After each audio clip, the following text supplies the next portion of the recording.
现在是6点20多分，因为已经入冬，所以说早上基本上特别黑。对面的小区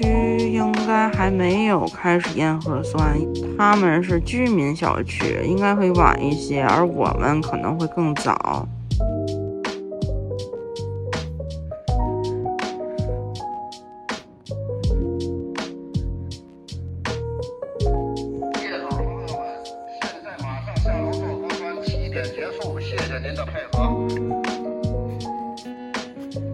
业主朋友们，现在马上下楼做核酸，7点结束，谢谢您的配合。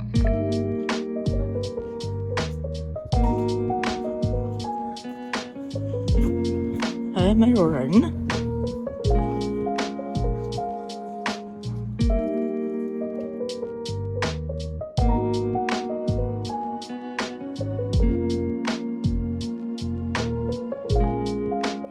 Hello， 大家好。我今天又很无奈的来吐槽了，因为天津的疫情又严重了，同学们又开始线上课了，家长又崩溃了。我说什么来着？这回期末考试估计又没戏了，所以同学们都很高兴。这个疫情什么时候能结束呢？不筛就没事儿，一筛就会有。然后这个疫情你说持续了这么多年，而且今年天津是唯一一个一直在持续的一个城市啊，我们一直在自觉的或者是被封的居家隔离中。当然现在全国的疫情都很严重，天津可能是维持最长时间的，就是一直持续不断，也不知道为什么。今天收到的通知，然后所有的那个娱乐和一些什么机构啊，全部都要停。那我们这周也得停，就停课了嘛，化石。现在不仅仅是疫情的问题，经济问题也非常大。我的圣诞节活动和寒假课程又要 game over， 这一年真的是没咋赚钱。就是以前会觉得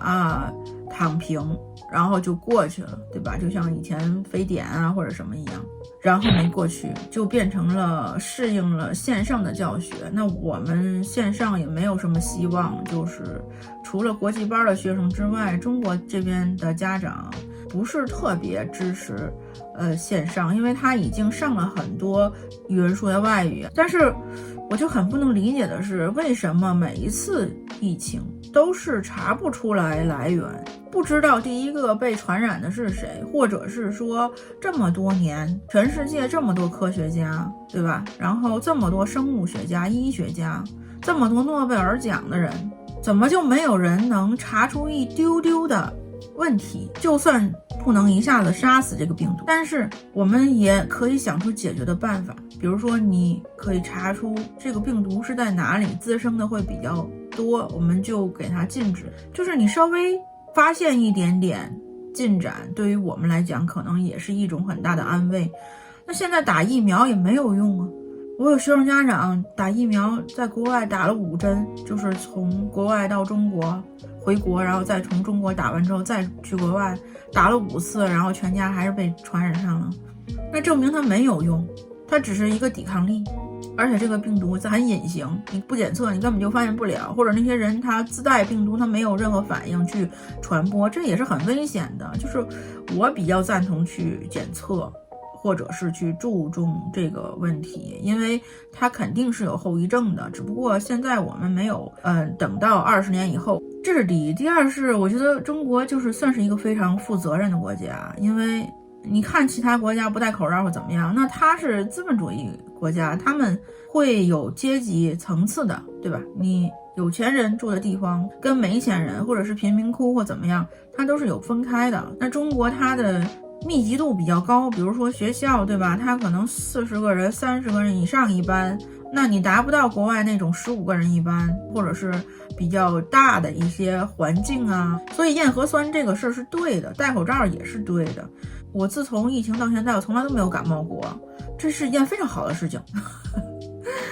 因为就是你感冒一次，对你身体的抵抗力或者免疫力都会有伤害，对吧？或者是它会伤害到你的其他器官，就包括以前日本他们可能就是不化妆啊，或者是素颜出去啊，怎么样，觉得自己形象不佳的人，他也会戴口罩。这个而且戴上口罩，我感觉非常好看。你就是把这个地方挡住了，就是眼睛嘛，然后你不能完全看到你的五官，也许它会更完美。我是这么感觉，我已经习惯性的那个戴口罩了。如果在那种没有很多人的地方，比如说室外啊，或者是一些地方你去摘下来呼吸新鲜空气啊，或者怎么样，也是一个很不错的就是选择。但是最重要的是要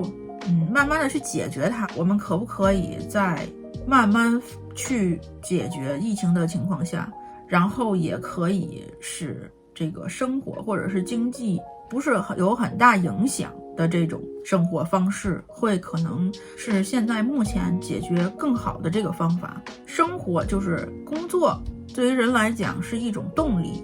他需要接触社会的一些信息，或者是他需要接触人，交流感情，去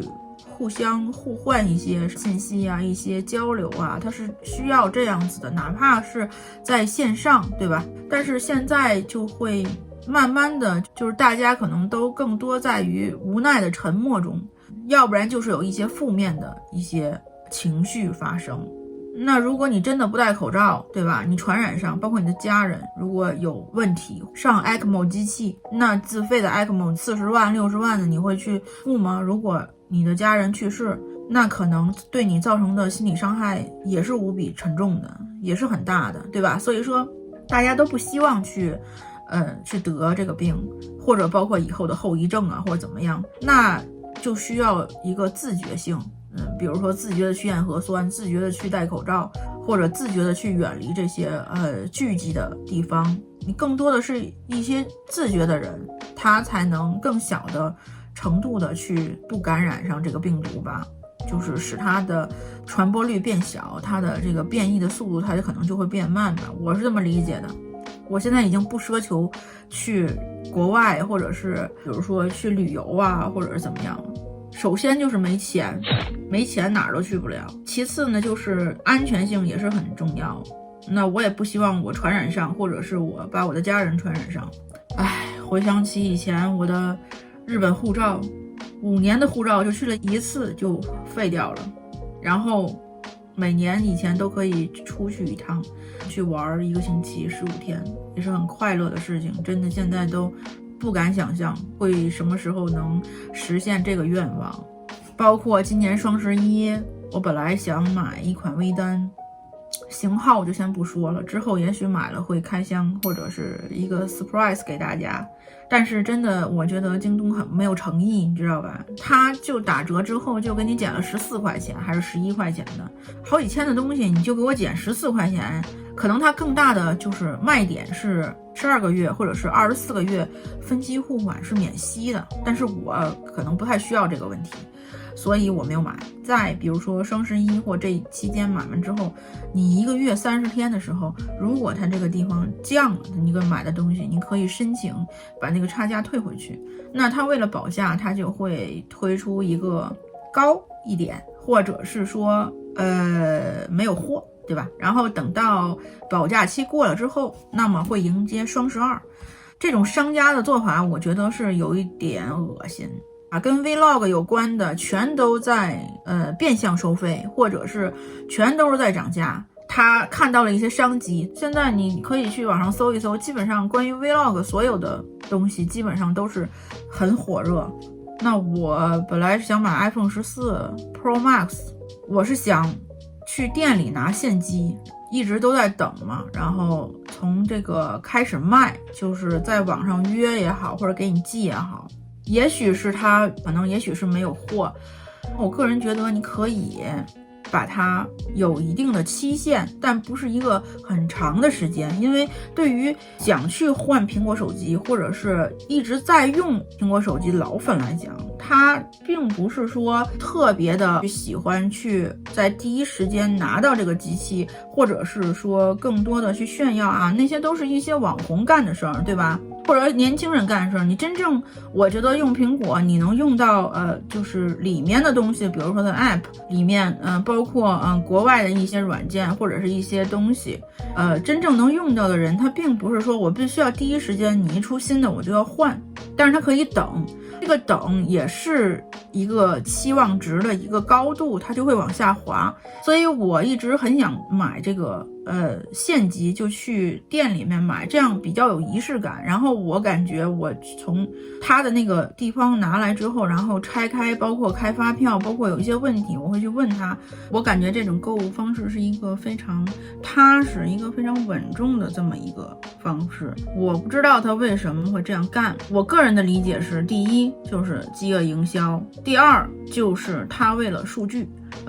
他会看，比如说在3个月或者到半年左右，购买力、使用感的这些人，他也会吐槽，他也会评测，然后他去更改他的系统，或者包括完善一些他很多 App 的软件，他是要做一个这种很隐形的这么一个市场调查，为了让他下一步的这个苹果的这个机器的销售量，或者是它的卖点，或者是它的改变一些什么东西的这个产品，去达到一个更高的一个效率的值，我是这么感觉。但是我身边的朋友，就是我周围也有1-2个人，然后他也是想去买现货的这种，就是到店里直接去买，所以我也换不了我苹果的手机。当然这不代表说我之后不会去换，可能也许有一些人会觉得我比较矫情，但是我就是这么感觉，所以我会等到它的现机出来之后，然后我再去店里买。那所以说微单我也没买成，对吧？然后苹果手机我也没换成，目前来讲这2个都没有让我实现。然后我买一些其他的什么闲玩的东西已经花的差不多了，这个钱说这就是消费者的一个心理状态。我爸就说啊，你就可以等到 iPhone 15的时候你再买，就因为等你买的时候可能已经都半年了，对吧？也许它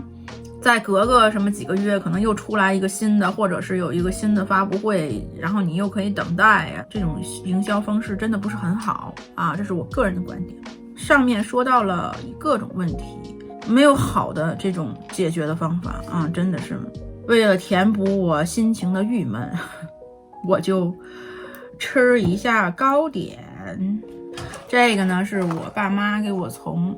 糕点店里买的，就天津很特色的这些糕点。如果要是有小伙伴在北方或者是北京啊、天津，他应该都会知道这个糕点的名称，有的我都叫不出来。你看这个它有不同形状的这种，然后还有这个样子的，就是巧克力跟奶油的这个味道吧。还有我只知道这个叫什么，叫马蹄酥，我小的时候经常吃，或者叫蝴蝶酥，好像有的人啊。然后这个我也不知道叫什么，就上面有一层奶皮，然后下面是很酥的糕点。那我们来吃个这个蝴蝶酥，它一般情况下这边正面会比较黄，然后它的反面会有一点焦糖更多一点，把它掰开，然后配咖啡喝就很不错。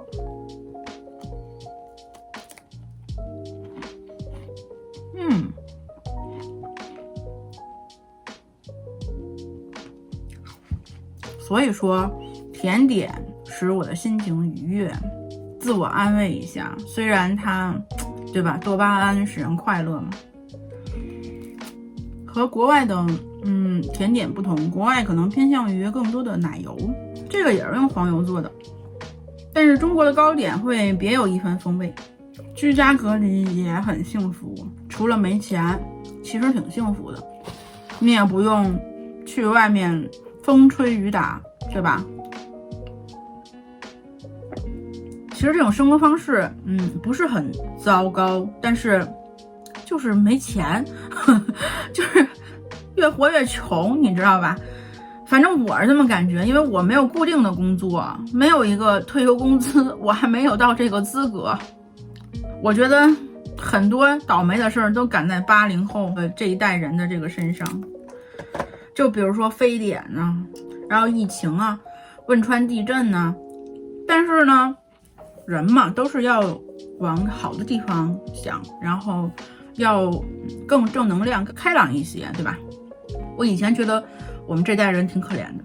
但是现在我看一看现在的孩子，有的孩子从1年级或者从小学到现在为止就没有去过几天学校，然后他的同学呀很陌生，对吧？然后他环境也没有跟集体一个很好的一个融合。有的孩子是从小学到初中他就一直在上网课，比如说今年的高考、中考的学生3年都在家里面上。那你对于孩子这种，比如说你又要学习努力，对吧？然后去做题、去上课，然后要在家里封闭式的，又没有什么活动，或者是哪怕是去看看大自然，舒缓一下环境、心情啊。所以这些孩子会更可怜，包括他们以后也不知道未来他会怎么样。赶上疫情的这些学生真的是挺不幸的，在他的人生当中，或者是这一代人就是改变了他很多东西。那也是希望有一个好的未来吧，能让他们生活下去。目前我们真的看不到未来，除了疫情看不到未来。我再吃一个这个。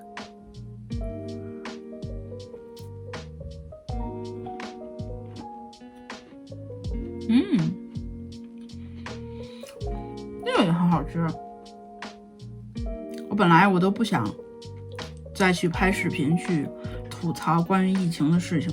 但是真的是这个事儿又完不了，然后就会很无奈的去吐槽、去说、去感叹。就是从疫情当中，很多人会意识到就是身体的重要性，无论你得没得过，无论你赚再多的钱，或者是无论你在有多么绚丽的生活，对吧？但是也没有你有一个健康的身体会更加好一点。我不知道别的城市，也许别的城市可能他会更喜欢愉悦的在外面活动的这种生活状态吧。反正天津其实有很多人觉得天津不好或怎么样，但我个人觉得天津真的挺好的，就是它挺有这个欧洲国外的这种生活方式，比较居家，然后不太喜欢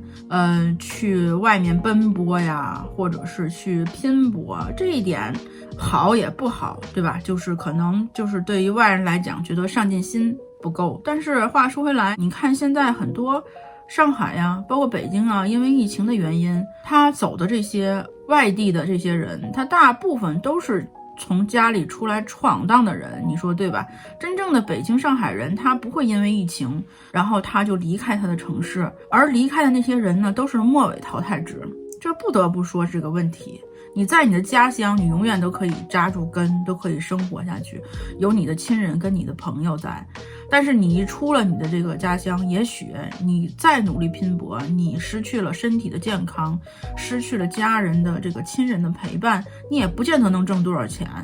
你在北京挣，比如说你挣几万，那你租房子各方面消费其实也是一样的，跟你回家是差不多的。你在家里那么努力拼搏去做一个生意，或者是开一个什么店或者怎么样，你照样也可以做得很好，对吧？而且现在又是网络的世界，所以大家有很多人都想开了，他并不是说为了一个我要在北京工作，或者我在上海生活的这么一个光环而在那里受苦。就是因为现在的这个疫情也会让很多年轻人去自省一些他的生活然后改变他，让他就是安逸下来，让他去能踏实住，去好好的生活，这样也是很好的。其实我觉得好了，那就是今天我吐槽的一些内容。明天还要继续验核酸虽然不挣钱，或者虽然没有什么正经的事儿去做，但是还是要让自己变得忙碌，会更好一些。那今天的视频就到这里吧，感谢你的收看，拜拜。